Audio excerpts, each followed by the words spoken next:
Okay, good morning students to class 9th. Thank you. In chemistry, as we know that we had discussed about the change of a state of matter, and after that we had discussed about the effect of change of temperature. The effect of change of temperature. The first part of this topic had been discussed yesterday.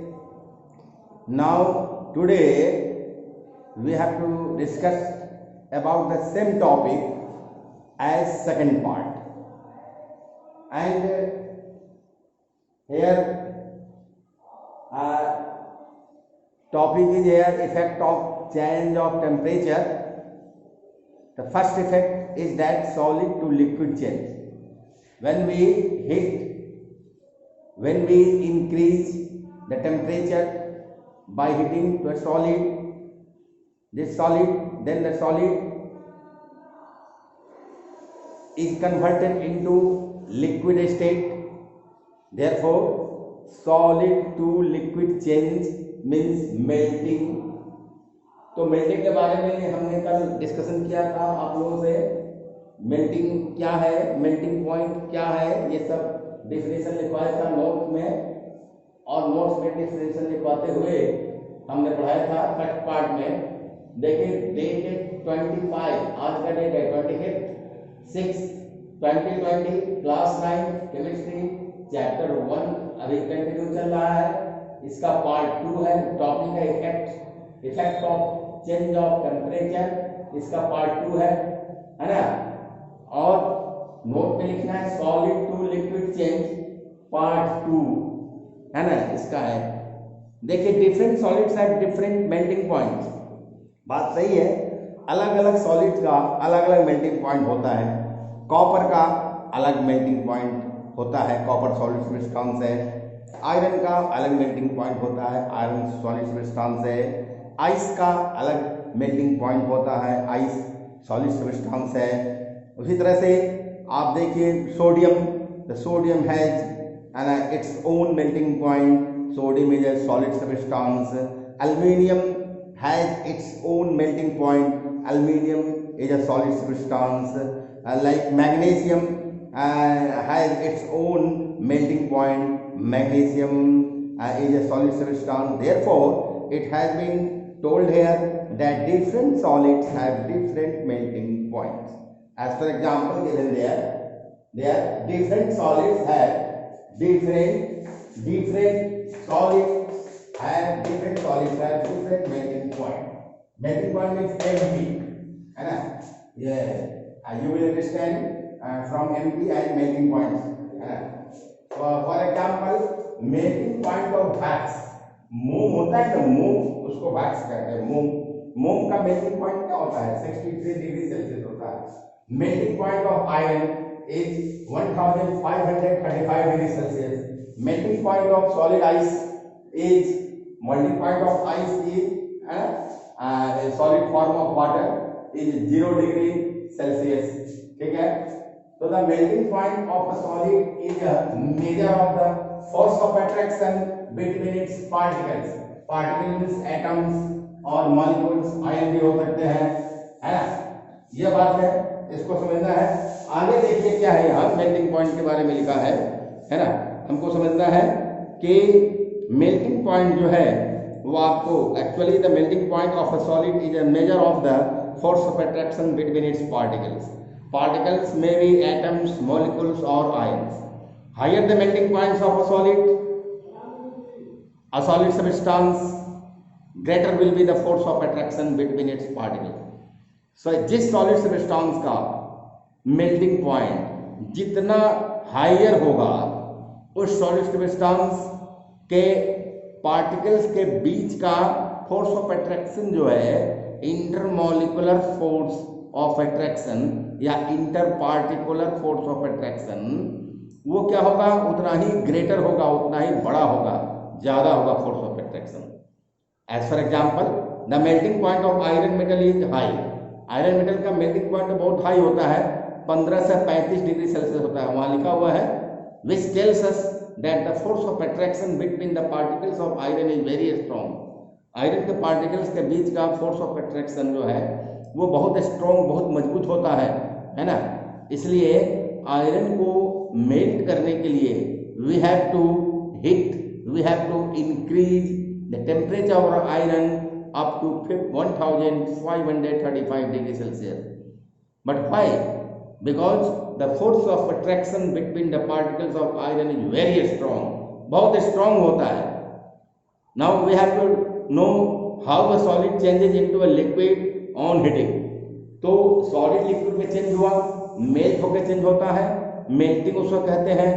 तो यह कैसे होता है, इस पर discussion थोड़ा करना है ना। When a solid is heated sufficiently, it changes its physical state and becomes a liquid. लिखा है कि when a solid is heated sufficiently, it changes its physical state and becomes a liquid. Physical state change हो जाता है और उसके बाद वो लिक्विड में चेंज हो जाता है ना। अब इसका ये एक्सप्लेनेशन है, इसका डिस्कशन है कैसे। When a solid substance is heated, जब हम गर्म करते हैं किसी सॉलिड सब्सटेंस को, the heat energy makes it's particle vibrate more vigorously. Heat energy जो है इसके पार्टिकल्स को, एटम्स और मॉलिक्यूल्स को काफी विगरसली, बहुत तेजी से वाइब्रेट शुरू करता है, वाइब्रेशन बढ़ जाता है, क्योंकि हीट करने पर इसके एटम्स और मॉलिक्यूल्स यानी पार्टिकल्स का काइनेटिक एनर्जी बढ़ जाता है। Due to increase kinetic energy they vibrate more vigorously. At the melting point, the particles of a solid have sufficient kinetic energy. जैसा कि मैंने पहले कहा कि kinetic energy बढ़ जाता है, इसलिए sufficient kinetic energy होता है solid substance के particles के बीच में, है ना। solid substance के particle में sufficient kinetic energy होता है, और यह kinetic energy इतना अधिक होता है कि यह ओवरकम कर लेता है किसको, strong forces of attraction को, जो particles को, है ना, solid substance में फिक्स पोजीशन में रखे हुए होते हैं। पार्टिकल्स को सॉलिड सब्सटेंस के अंदर, है ना, सॉलिड सब्सटेंस के पार्टिकल्स को फिक्स करके फिक्स पोजीशन में कौन रखता है, forces of attraction, inter particular forces of attraction, और we can say inter molecular forces of attraction, वही रखता है उसको, है ना, होल्ड करके। अब जब इसको हम गर्म करेंगे, हीट करेंगे, तो इसका इस सारे पार्टिकल्स का क्या होगा, सॉलिड सब्सटेंस के सारे पार्टिकल्स का काइनेटिक एनर्जी बढ़ जाएगा, जिससे सारे पार्टिकल्स का वाइब्रेशन काफी बढ़ जाएगा। और वाइब्रेशन बढ़ने से क्या होगा कि इसके पास, ये पार्टिकल के पास इतना ज्यादा काइनेटिक एनर्जी हो जाएगा, सफिशिएंट काइनेटिक एनर्जी हो जाएगा कि वो कम कर लेगा स्ट्रॉन्ग फोर्सेस ऑफ अट्रैक्शन को, जो होल्ड करके रखा है सॉलिड सब्सटेंस के पार्टिकल्स को फिक्स पोजीशंस में, है ना, and break to form small groups of particle, और उसको क्या करेगा, ब्रेक कर देगा, है ना, उसको ब्रेक कर देगा। कौन ब्रेक करेगा, सॉलिड सब्सटेंस के पार्टिकल्स का हायर काइनेटिक एनर्जी, है ना, ओवरकम कर लेगा किसको, सॉलिड सब्सटेंस के इंटरमॉलिक्यूलर फोर्सेस ऑफ अट्रैक्शन को, और तब क्या करेगा, ब्रेक कर देगा small groups of particles. Small groups of particles में, सॉलिड के स्मॉल ग्रुप्स ऑफ पार्टिकल्स में ब्रेक कर देगा, and the solid melts to form a liquid. Then a solid melts to form a liquid. तब solid क्या होता है, पिघलता है, और पिघल कर क्या हो जाएगा, मेल्ट होकर लिक्विड में चेंज हो जाएगा। तो ये बात हो गई, आपको यह टॉपिक पूरा हो गया 2 पार्ट में। कल से, है ना, from tomorrow we have to discuss about the same topic, effects of change of temperature, but सब टॉपिक क्या है इसका, solid to liquid change।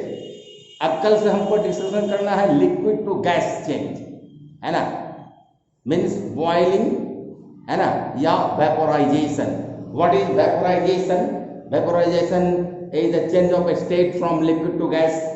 About this we will discuss tomorrow. Okay, thank you. I think this much is enough for you and in chemistry. Now just I am going to start to all of you about physics. written here, physics, dated 25/6/2020, class 9, physics, chapter 2, force and laws of motion, part 1 है effects of force को देखना है ना। Yesterday we had discussed about the introduction of force and laws of motion. Today we have to discuss in part 1 है ना about the effects of forces. बल के असर के बारे में समझना है, बल के प्रभावों के बारे में समझना है। बल के प्रभाव कौन कौन से होते हैं, क्या क्या होते हैं। बल मतलब शक्ति, ताकत, फोर्स, उसका प्रभाव क्या क्या होता है, इसी को समझना है हमको, है ना। तो हम जानते हैं वहां लिखा है कि अ फोर्स या अ फोर्स कैन, नोट है, नोट लिखना है, ये नोट है, a force can not be seen. एक बल को हम देख नहीं सकते हैं, a force can't be seen. बल को एक्चुअली हम देख नहीं सकते हैं, a force cannot be seen. यदि हम फोर्स लगाते हैं और फोर्स लगा के मान लिया इसको फोर्स लगा के ऐसे हम अगर खींचते हैं तब ये तो खींचा जाएगा, ऐसे खींचे के खींचा जाएगा, ठीक है। फोर्स हमने अप्लाई किया, पुलिंग फोर्स एक्सर्ट किया इस बेंच पर, इसको मैंने खींचा गया, ठीक है। लेकिन फोर्स को तो हमने नहीं देख सका, फोर्स को हम तो नहीं देख सकते हैं, मैंने फोर्स को नहीं देखा, लेकिन फोर्स के असर को देखा, इफेक्ट को देखा कि ये खींचा गया, है ना। तो therefore it has been written there that अब हम पुशिंग फोर्स लगाएंगे तो ये उधर चला जाएगा। तो इस तरह से लिखा है कि force can't be seen, force को देखा नहीं जा सकता। अ force can be judged by the effects which it can produce in various bodies around us, है ना। तो फोर्स, है ना, के असर को, फोर्स के प्रभाव को, बल के प्रभाव को हम जज कर सकते हैं, समझ सकते हैं, है ना। समझे कि नहीं। बॉडी पर जो वो असर दिखाता है, बल का जो असर होता है बॉडी पर, जो हमारे चारों ओर की जो वस्तुएं हैं उस पर जो बल का जो असर होता है, हमारे चारों ओर की जो वस्तुएं हैं, है ना, बॉडीज अराउंड अस जो है उस पर जो बल के, है ना, कई तरह के जो असर होते हैं, उन असर को, है ना, वो असर को प्रोड्यूस करता है, बल प्रोड्यूस करता है।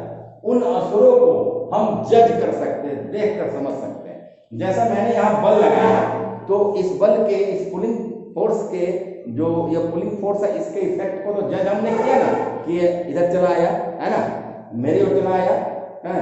और अगर वैसे हम पुशिंग फोर्स लगाया तो ये उधर चला गया, तो इसके असर को तो हमने देखा कि ये असर है। तो इस तरह से बल के असर को हम देख सकते हैं, जज कर सकते हैं, लेकिन बल को नहीं देख सकते, यह कहता है। Therefore, it has been written here that a force cannot be seen, a force can be judged by the effects which it can produce in various bodies around us. A force can produce the following main 5 effects. मुख्यतः 5 प्रभाव हैं जिनके बारे में हम study करते हैं। Class 9 में आप लोगों को पढ़ना है इस चैप्टर में, बल के प्रभावों के बारे में 5 प्रभाव हैं। पहला क्या है, a force can move a stationary body. कोई रुकी हुई वस्तु को फोर्स जो है मूव करा सकता है। जैसे ये रुकी हुई वस्तु, यहाँ फोर्स अप्लाई की तो ये मूव करना शुरू कर दिया। Therefore it has been written here that a force can move a stationary body. Second one क्या है, दूसरा है कि a force can stop moving body. ये कोई मूविंग बॉडी है, इधर से फोर्स लगा पड़ जाएगा, ये स्टॉप जरूर किया। अ force can stop a moving body, बल किसी चलती हुई वस्तु को, मूविंग बॉडी को स्टॉप कर सकता है ना। फिर है तीसरा में, अ force can change the speed of a body. A force can change the speed of a moving body. कोई मूविंग बॉडी इसके स्पीड को चले, ये मूविंग बॉडी है, फोर्स लग रहा है, और इस पर एक दूसरा फोर्स लग गया, सेकंड फोर्स, इसका स्पीड बढ़ गया, तो फोर्स कैन चेंज, है ना, the speed of a moving body, but moving body की स्पीड को चेंज कर सकता है। फोर्थ नंबर में, अ force can change the direction of a moving body. Force moving body के डायरेक्शन को चेंज कर सकता है। यहाँ फोर्स है, यहाँ बॉडी चल रहा है और इधर से फोर्स अप्लाई किया, डायरेक्शन का चेंज हो गया, है ना, इधर का फोर्स अप्लाई किया, डायरेक्शन चेंज हो गया, तो इस तरह से फोर्स क्या करता है कि a force can change the direction of a moving body, moving body के चलती हुई वस्तु के दिशा को चेंज कर सकता है।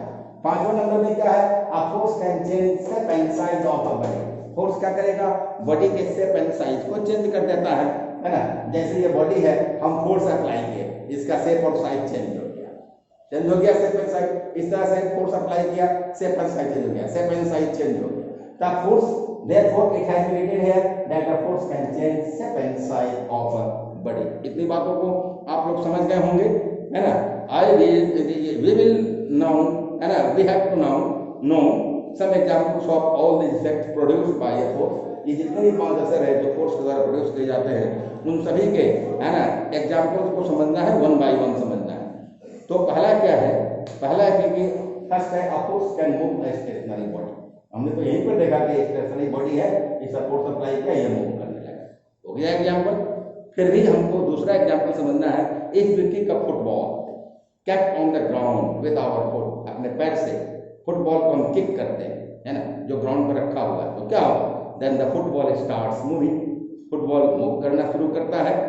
इन दिस केस, इस केस में क्या हुआ, the force of our foot moves a stationary football, हमारे पैर का जो फोर्स है वो क्या किया, वो स्टेशनरी रुके हुए फुटबॉल को मूव करा दिया, है ना। Similarly the force of engine, है ना, कार का इंजन, है ना, ट्रक का इंजन, बस का इंजन, व्हीकल्स का इंजन, ट्रेन का इंजन क्या करता है, कैन मूव स्टेशनरी, है ना, कार, ट्रक, बस, है ना, व्हीकल्स, ट्रेन को मूव करा देता है ना, रेस्पेक्टिवली। समझे, from this examples we conclude that a force can make a stationary body move। इन उदाहरणों से यह स्पष्ट होता है कि एक बल जो है वो किसी रुकी हुई वस्तु को मूव करा देती है ना। तो इस तरह से it is a common observation that a football moving on the ground and stop after some time.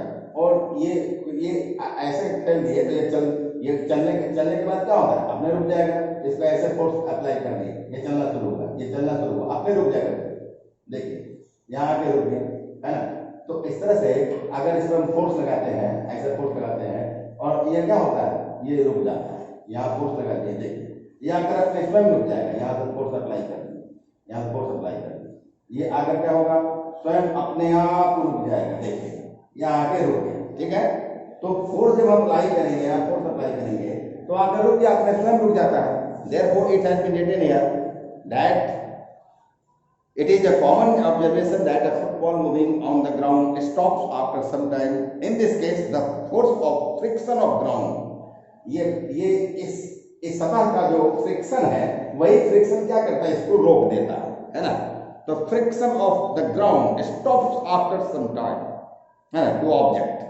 In this case, to moving object. In this case, the force of friction of ground stop the moving football, है ना। Football का example लिया तो football को, है ना, ये force of friction of ground stop कर दिया। Similarly the force of brake का जो फोर्स होता है, can stop a moving bicycle, a moving car, a moving truck, a moving jeep, a moving vehicles, a moving vehicle, है ना, a train. From these examples we conclude that a force can make a moving body stop। एक force जो है वो क्या करता है, moving body को स्टॉप कर देता है ना, रोक देता है। यहाँ देता है, force can stop a moving body. Now we have to take examples and understand about these 3 effects of force। They are a force can change the speed of a moving body, a force can change the direction of a moving body, and a force can change shape and size of the body, about which we will discuss tomorrow। And I think that this much is enough for you for today। Okay, thank you to all of you। आप लोग करेंगे, समझेंगे, जो problem होगा message कीजिएगा, उसको मैं solve कर दूंगा। Thank you so much.